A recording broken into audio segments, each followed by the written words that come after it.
What's up guys? In this video, I'll be going over a couple of pictures taken during my recent trip to Chicago and go over my thought process with them, why I composed a photo as such, how I took the photo, and anything else I think could add some insight such as location, the type of situation I was in, and so on and so forth. Anyways, let's jump right into them.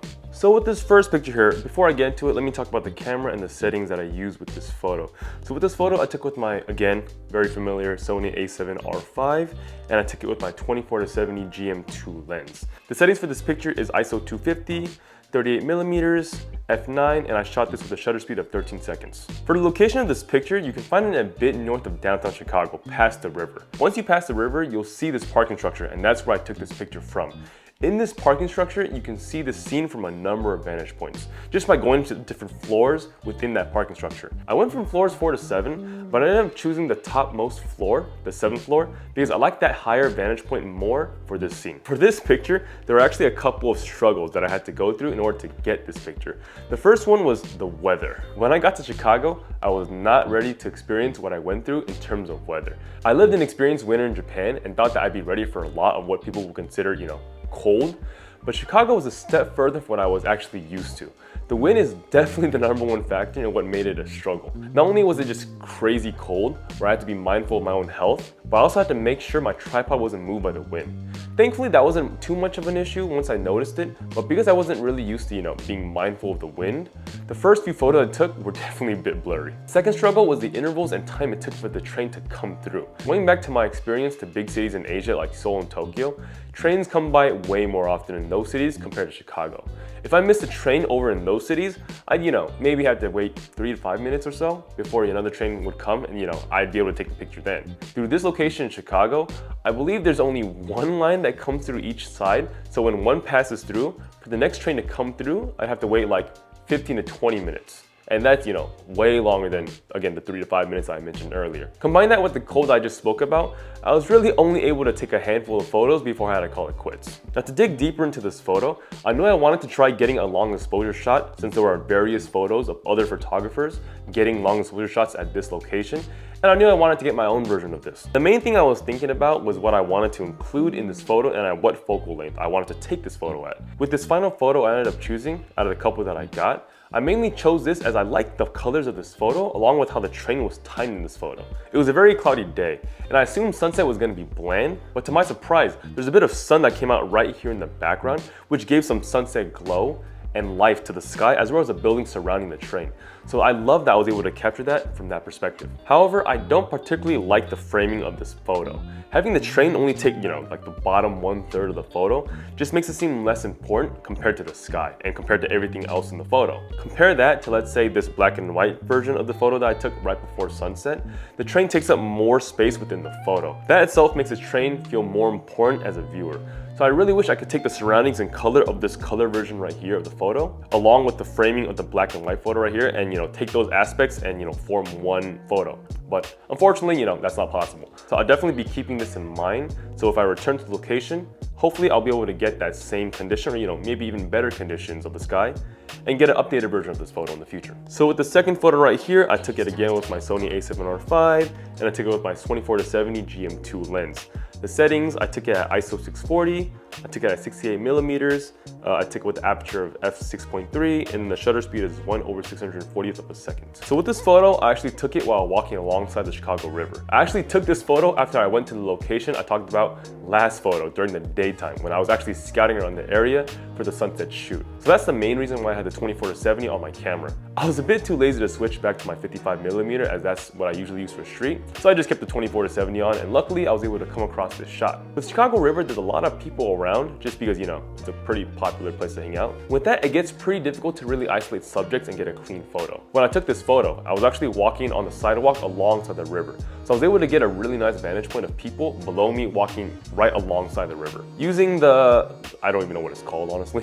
I guess the cement railing that runs alongside the sidewalk that I was on the road. I was able to use that and frame the subjects, which allowed me to do a couple of things to make this photo good in my opinion. First being, it gives this image depth. There's a clear foreground right here in the photo, which are these cement railings that I spoke about. Then there's the midground where the subject is located, and then there's the background layer with everything behind them. The second thing is that it allows me to really frame the subject and center them right in the middle between these two railings, or these two cement railing things.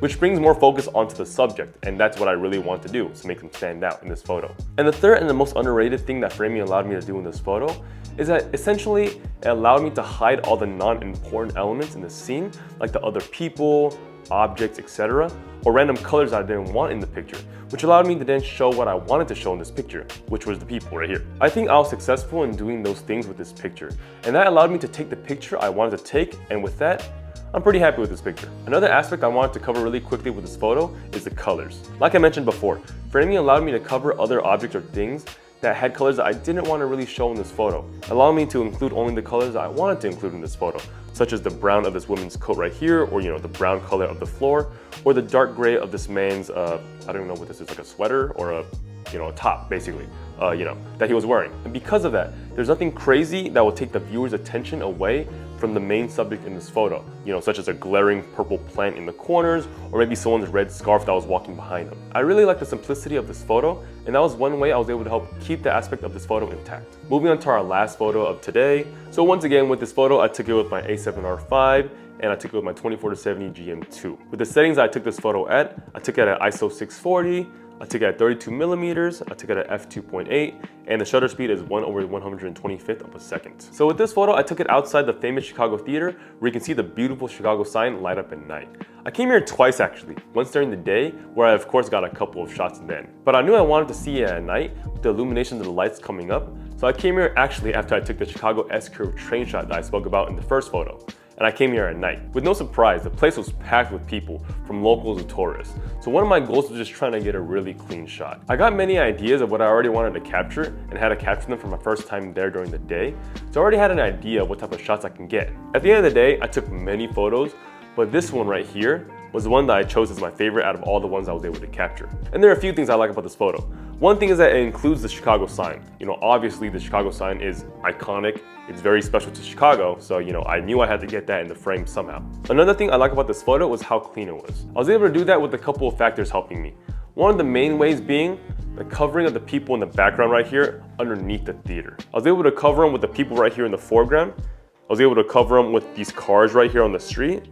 And then I was able to cover them with this train station entrance right here on the right. All those things being in the right place and also me being in the right position that allowed me to use these foreground elements to cover the people in the background really helped kind of declog this photo. There's not as many random elements in the background, so it really helps you focus on the things that matter. Another aspect I liked about this picture is actually something that I spoke about in another video, which is using these people right here as foreground objects in the picture to really add to the overall vibe of this picture. It just adds more interesting visual cues to a photo like this in my opinion, as well as, add depth like I mentioned before. In this particular picture, without really knowing, the context that it was crowded in this area, it appears to me that these people right here are just walking by through the windy city with the blue color grading kind of hinting that it was, really cold during that time. And the story really just develops from there, and that in itself is way more interesting than just the Chicago sign by itself in my opinion. That's all for this video.